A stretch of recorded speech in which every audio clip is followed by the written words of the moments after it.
And it was a rough night for Lieutenant Governor Pamela Evette, who conceded the race around 8:30 tonight. As Nick Reagan reports, it was a short speech that stuck to the script, but one that called for unity.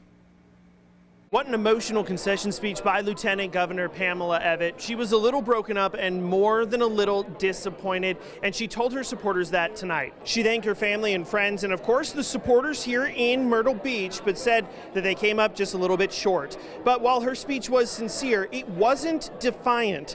She congratulated Alan Wilson and said that he had her full support in November. And that's a big deal because this was a bruising primary with millions of dollars in attack ads and tough talk on both sides.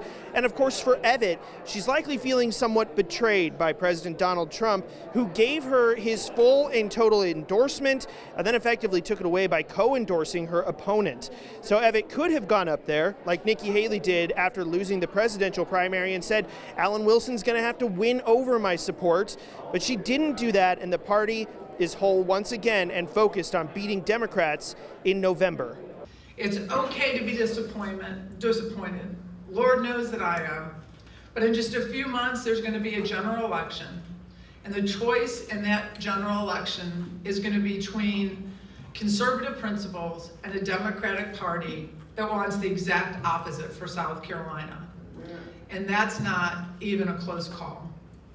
So tonight, the primary is over. Tonight, we come together because the stakes are too high and South Carolina is worth too much for us to do anything else. And remember, Evette was the front runner since she launched her campaign back in August, and she won the first round of these primaries 2 weeks ago. So for this race to be called just 26 minutes after polls closed is certainly not how she hoped to end this campaign. In Myrtle Beach, Nick Reagan, Live 5 News.